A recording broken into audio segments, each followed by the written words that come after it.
آپ جو چیز بھی کسی کو دے رہے ہیں وہ صدقہ ہو سکتی ہے، حتیٰ کہ نبی اکرم صلی اللہ علیہ وسلم نے فرمایا کہ آپ اگر مسلمان بھائی کے سامنے مسکرا دیتے ہیں تو یہ بھی صدقہ ہے۔ لہٰذا ہر چیز، آپ کوئی چیز دے رہے ہیں صدقہ ہے، آپ کسی کو وقت دے رہے ہیں صدقہ ہے، آپ صرف اس میں مسئلہ نیت کا ہے، حتیٰ کہ جب آپ مال خرچ کر رہے ہوتے ہیں مہمانوں کے اوپر آپ نیت کر لیں وہ بھی صدقہ ہے، حتیٰ کہ آپ اپنے گھر والوں پر خرچ کر رہے ہوتے ہیں وہ بھی صدقہ ہے۔ یہ صدقہ کی کوئی ایک شکل نبی کریم صلی اللہ علیہ وسلم نے نہیں بتائی، تمام اشکال بہترین ہو سکتی ہیں، لیکن اس کا تعلق نیت کے ساتھ ہے اور ضرورت کے ساتھ ہے اور آدمی کی اس پوزیشن کے ساتھ ہے کہ اس وقت آدمی جب صدقہ کر رہا ہے تو اس کی کیا کیفیت ہے۔ نبی اکرم صلی اللہ علیہ وسلم نے فرمایا کہ بہترین صدقہ وہ ہے کہ جو تو اس وقت کرے جس وقت آپ کو آپ تندرست بھی ہیں اور آپ کے دل میں لالچ بھی، آپ کو ضرورت بھی ہے پیسوں کی، اس وقت آپ دے دیں۔ آپ کو اپنے لیے وقت کی ضرورت ہو، آپ لوگوں کو وقت دے رہے ہوں،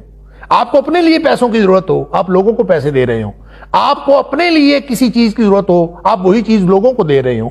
گویا اپنی ضرورت کے اوپر دوسروں کی ضرورت کو ترجیح دے کے جو شخص کرے گا یہ ہے بہترین صدقہ، اس لیے کہ صدقہ اصل میں دینے کا نام ہے اور اس کے مقابلے میں بخل ہے اور بخل روک لینے کا نام ہے۔ بہترین صدقہ یہ ہے، اور جب یہ کہ آدمی اپنے اوپر دوسروں کو ترجیح دے چاہے خود بھوکا بیٹھا ہوا ہو۔ جو واقعہ ابو طلحہ انصاری کا رضی اللہ تعالیٰ عنہ کا موجود ہے وہ بہترین صدقے کی نشاندہی کرتا ہے کہ کیا واقعہ ہوا کہ نبی اکرم صلی اللہ علیہ وسلم کا مہمان ہی تو تھا کہ اللہ کے رسول صلی اللہ علیہ وسلم نے اپنے گھروں سے پتہ کروایا، کھانے کو کچھ نہیں ملا۔ نبی اکرم صلی اللہ علیہ وسلم فرمایا کوئی ہے جو اللہ کے رسول صلی اللہ علیہ وسلم کے مہمان کی خدمت کر اس کو کھانا کھلائے۔ ابو طلحہ انصاری ان کو گھر لے گئے، گھر میں کھانے کو کچھ بھی نہیں تھا۔ بی بی نے بتایا کہ سوائے بچوں کے کھانے کے اور کچھ بھی گھر میں ہمارے دونوں میاں بیوی کے کھانے کے لیے بھی نہیں۔